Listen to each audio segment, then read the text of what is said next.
সাক্ষ্য আইনে দালিলিক সাক্ষ্য নিয়ে কি বলছে আমরা সেটা দেখব। অর্থাৎ আমরা দেখব ধারা 61 থেকে 65। আমি আপনাদের সাথে আছি Mithun Saha, LLB LLM from Dhaka বিশ্ববিদ্যালয়। আমরা প্রথমেই দেখব 61 কি বলছি। একটা জিনিস মনে রাখবেন, আমরা 59 থেকে যদি 65 ধরি, এখানে দেখব যে আমরা দলিলের বিষয়বস্তু প্রমাণ করার ক্ষেত্রে কি কি ব্যবহার করতে পারবো, কি কি ব্যবহার করতে পারবো না। আমরা 61 থেকে 65 স্পষ্ট দেখব এই যে দলিলের বিষয়বস্তু আমাদেরকে কিভাবে প্রমাণ করতে হবে, কোন কোন সাক্ষ্য আমরা ব্যবহার করতে পারবো, কোন কোন সাক্ষ্য আমরা ব্যবহার করতে পারবো না। ওকে, 61 বলছে proof of contents of documents, অর্থাৎ দলিলের বিষয়বস্তু প্রমাণ। প্রুফ প্রমাণ অফ কন্টেন্টস বিষয়বস্তু অফ ডকুমেন্টস, দলিলের বিষয়বস্তু প্রমাণ। কি বলছে? দ্য কন্টেন্টস অফ ডকুমেন্টস, দলিলের বিষয়বস্তু মে বি প্রুভড, প্রমাণ করা যেতে পারে, either by primary or by secondary evidence. Either by primary, প্রাথমিক সাক্ষ্য দ্বারা, অর অথবা বাই সেকেন্ডারি এভিডেন্স, মাধ্যমিক সাক্ষ্য দ্বারা। তাহলে আমরা যদি একটি এমসিকিউ প্যাটার্নে দেখি তাহলে দেখব যে দলিলের বিষয়বস্তু প্রমাণ করা যায় কয় ধরনের সাক্ষ্য দ্বারা? দুই ধরনের সাক্ষ্য দ্বারা। কি কি? প্রাইমারি এভিডেন্স, প্রাথমিক সাক্ষ্য, বা হচ্ছে সেকেন্ডারি এভিডেন্স, মাধ্যমিক সাক্ষ্য। আচ্ছা, এখানে কি বলছে? আমাদের ওরাল এভিডেন্সের কথা বলছে? এখানে কি আমাদের মৌখিক সাক্ষ্যর কথা বলছে? না। তার মানে দলিলের বিষয়বস্তু মৌখিক সাক্ষ্য দ্বারা প্রমাণ করা যায় না। এটা কিন্তু আবার সেকশন 59 যদি আপনারা দেখেন, ওখানেও দেখবেন যে all facts may be proved by oral evidence except the contents of documents, অর্থাৎ the contents of documents may not be proved by oral evidence. মানে দলিলের বিষয়বস্তু ওরাল এভিডেন্স দ্বারা প্রমাণ করা যায় না। তাহলে কেমনে প্রমাণ করতে হবে? কিভাবে প্রমাণ করতে হবে? প্রমাণ করতে হবে সেকেন্ডারি এভিডেন্স দ্বারা। আর এই সেকেন্ডারি এভিডেন্স হচ্ছে দুইটা, একটা হচ্ছে প্রাইমারি এভিডেন্স আর একটা হচ্ছে প্রমাণ করতে হবে ডকুমেন্টারি এভিডেন্স দ্বারা। আর এই ডকুমেন্টারি এভিডেন্স হচ্ছে দুইটা, একটা হচ্ছে প্রাইমারি এভিডেন্স আর একটা কি সেকেন্ডারি এভিডেন্স, প্রাথমিক সাক্ষ্য বা মাধ্যমিক সাক্ষ্য। এখন এই প্রাথমিক সাক্ষ্য আমরা আর হচ্ছে মাধ্যমিক সাক্ষ্য যে বললাম, এই প্রাথমিক সাক্ষ্য বলতে আমরা কি বুঝি? What do mean by primary evidence? দেখি কি বলছে। এই যে প্রাইমারি এভিডেন্সটা কি, এটা বলছে 62-তে, আর সেকেন্ডারি এভিডেন্সটা কি, এটা বলছে 63-তে। 62-তে বলছে 62 প্রাইমারি এভিডেন্স, প্রাথমিক সাক্ষ্য। Primary evidence means, primary evidence বলতে বোঝায় ডকুমেন্ট, কিছু দলিল, ইটসেলফ মানে স্বয়ং দলিলকে বোঝায়। প্রডিউসড মানে কি? যেটা দাখিল করা হয়। কেন? ফর দ্য ইন্সপেকশন, পরিদর্শনের জন্য, দেখার জন্য, অফ দ্য কোর্ট, আদালতের। তাহলে বিষয়টা কি দাঁড়ালো? Primary evidence means document itself produced for the inspection of the court. এই যে ইংলিশ সেন্টেন্সগুলো যদি আমরা ভেঙে ভেঙে না পড়তে পারি তাহলে কিন্তু আইনের ভাষাটা বোঝা আমাদের জন্য কঠিন হয়ে যাবে। তার মানে এখানে বলছে যে primary evidence means, primary evidence বলতে বোঝায় ডকুমেন্ট ইটসেলফ প্রডিউসড, অর্থাৎ এমন একটা দলিল যেটা দাখিল করা হয়, যেটা সাবমিট করা হয়, হয় for the inspection of the court, আদালতের পরিদর্শনের জন্য। অর্থাৎ সংশ্লিষ্ট দলিলটি, যেই দলিলটি আদালতের পরিদর্শনের জন্য দাখিল করা হয়, সেটার নাম হচ্ছে প্রাথমিক সাক্ষ্য। তাহলে মাধ্যমিক সাক্ষ্য কি? আর এটা বলা আছে কোথাও? ধারা 62-তে। মানে মাধ্যমিক সাক্ষ্যটা কি? মাধ্যমিক সাক্ষ্য এখানে 5 ধরনের সাক্ষ্যকে সেকেন্ডারি এভিডেন্স বলছে বা মাধ্যমিক সাক্ষ্য বলছে, গৌণ সাক্ষ্য বলছে। Primary evidence means and includes, means and includes. Means and includes বলা থাকলে কিন্তু অন্যরকম অর্থ হয়ে যায়, আর শুধুমাত্র মিনস বলা থাকলে অন্যরকম অর্থ হয়ে যায়। আমি পার্থক্য নিয়ে আলোচনা করব। Secondary evidence means and includes. Secondary evidence বলতে বোঝায়, কি বোঝায়?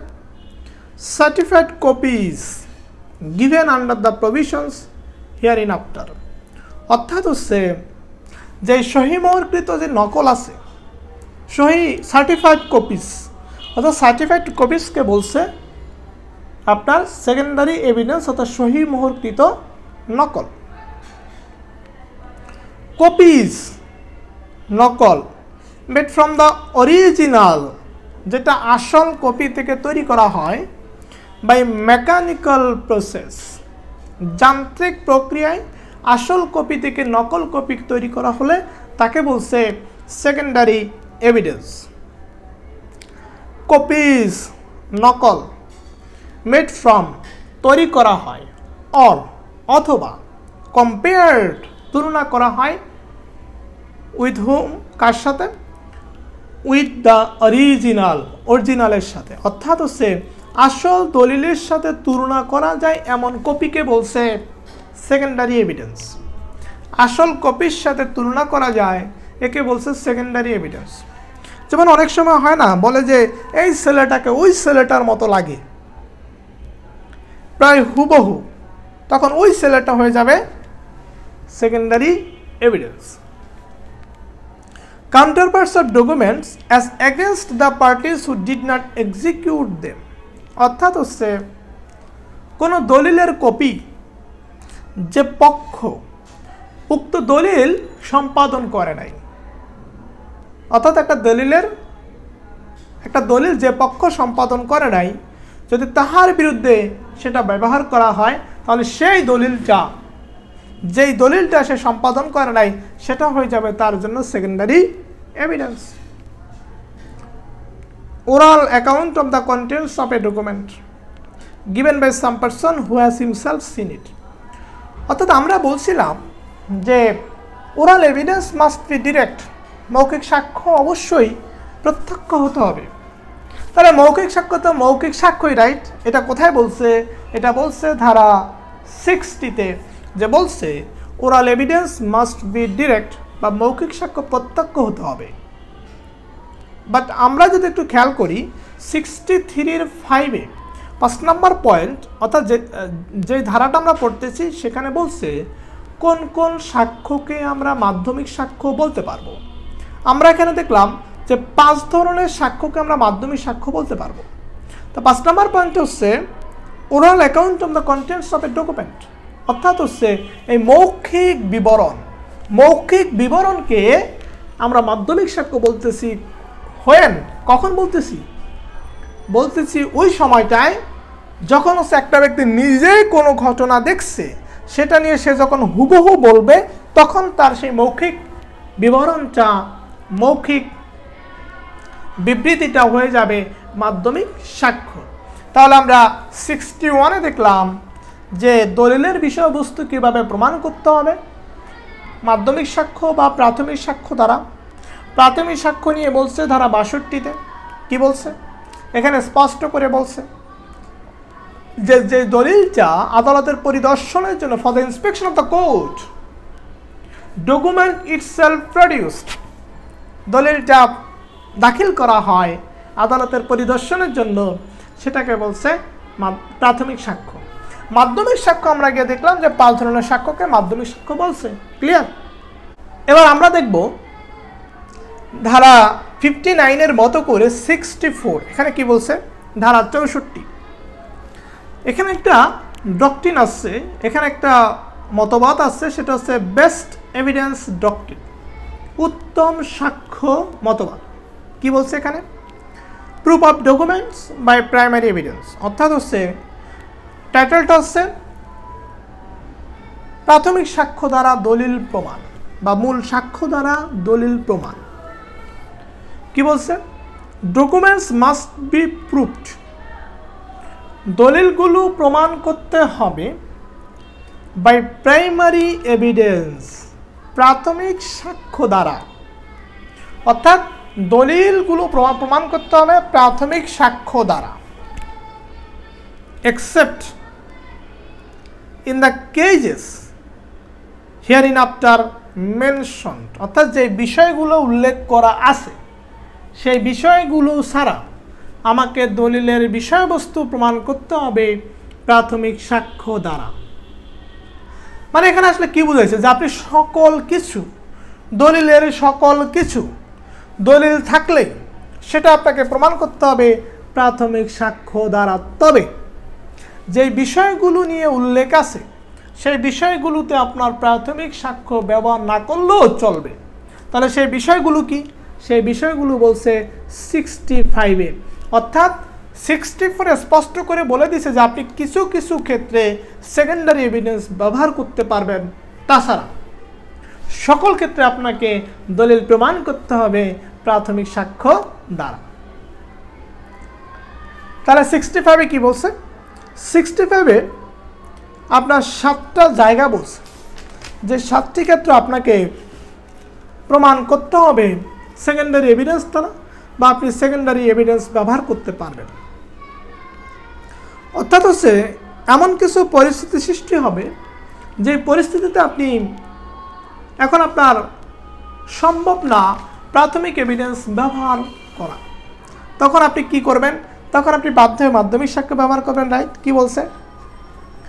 when the original, যখন আসল কপিটা is shown or appears to be in the possession or power of the person against whom the document is sought to be proved, অর্থাৎ হচ্ছে যার বিরুদ্ধে মামলা হয়েছে তার কাছে দেখলেন আপনার আসল কপিটা, অর্থাৎ আমি আপনার নামে মামলা করছি, আসল কপিটা এখন আপনারই কাছে, এখন আমি কি ব্যবহার করতে পারবো?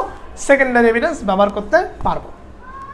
2 নম্বর পয়েন্ট হচ্ছে when the existence, যখন অস্তিত্ব, condition, সত্য or contents of the original have been proved to be admitted in writing by the person against whom it is to be proved or by his representative in interest, অর্থাৎ হচ্ছে যদি আদালত যদি অনুমতি দেয় যে না আপনি এখানে সেকেন্ডারি এভিডেন্স ব্যবহার করতে পারবেন, ক্লিয়ার? 3 নম্বর হচ্ছে when the original has been destroyed or lost, যখন হচ্ছে আসল কপিটা হারিয়ে গেছে বা নষ্ট হয়ে গেছে তখন আপনি কি করবেন? নকল কপি দিবেন, আর নকল কপিটা কি? Secondary evidence.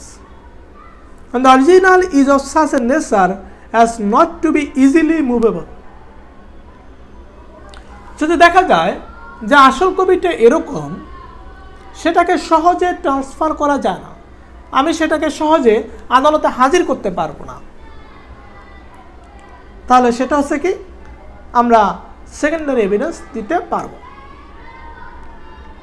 5 নম্বর হচ্ছে when the original is a public document, যখন সেটা একটা সরকারি দলিল হয়, আমরা সরকারি দলিল কি ব্যবহার করতে পারবো না, তখন সরকারি দলিলের সার্টিফাইড কপি আমরা আনবো, এনে আদালতে জমা দিতে পারবো।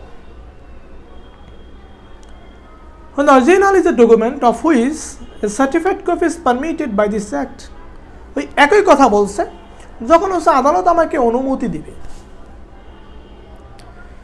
আবার এমন হয় না যে কিছু কিছু ডকুমেন্টে অসংখ্য বা অনেকগুলো বা যেটা দেখানো সেটা যদি আমি দেখাইতে যাই তাহলে সেটা আদালতের জন্য পরীক্ষা করে দেখাটা আসলে সুবিধাজনক হবে না।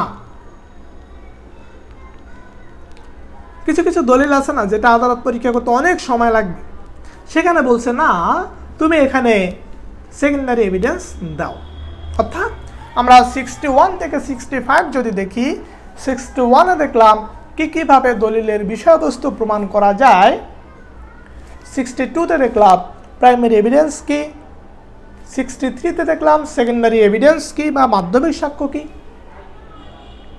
64-এ গিয়ে দেখলাম যে সকল জায়গায় সকল ডকুমেন্টের ক্ষেত্রে আপনাকে প্রাথমিক সাক্ষ্য ব্যবহার করতে হবে, বা কিছু কিছু জায়গায় আপনি মাধ্যমিক সাক্ষ্য ব্যবহার করতে পারবেন যে জায়গাগুলো বলে দেওয়া আছে। সেই জায়গাগুলো বলে দেওয়া আছে কোথায়? ধারা 65-এ। 65-এ বলছে এই 7টা ক্ষেত্রে আমি যে একটু আগে বললাম, এই 7টা ক্ষেত্রে আপনি মাধ্যমিক সাক্ষ্য দিতে পারবেন। এভাবে হচ্ছে আমাদের ইংলিশের সাথে মিলিয়ে বাংলাটা পড়া উচিত। এই ভিডিওটি বার কাউন্সিল এবং জুডিশিয়ারি উভয় পরীক্ষার জন্য, ইফেন আইনের বিভিন্ন পরীক্ষার জন্য, একাডেমিক সিলেবাসের জন্য এটা খুবই গুরুত্বপূর্ণ। আর আপনাদের যদি বিন্দুমাত্র উপকৃত হয়ে থাকে, যদি আপনাদেরকে বোঝাতে আমি সক্ষম হয়ে থাকি, তাহলে বলবো যে আপনারা সাবস্ক্রাইব করবেন, শেয়ার করবেন এবং আপনার আশেপাশে যারা আছে সবাইকে জানাবেন। কারণ এটাই হচ্ছে একটা প্ল্যাটফর্ম। এই প্ল্যাটফর্ম বাংলাদেশে এটাই প্রথম সৃষ্টি হয়েছে, আমার ইউটিউব চ্যানেলটি, যেটা 1000-এ বার কাউন্সিল এবং জুডিশিয়ারির জন্য অসংখ্য ভিডিও আছে, আপনারা দেখে নেবেন। আমার চ্যানেলের প্লেলিস্টে গেলে আপনারা বুঝবেন। ভালো থাকুন, সুস্থ থাকুন, সবার জন্য শুভকামনা থাকলো।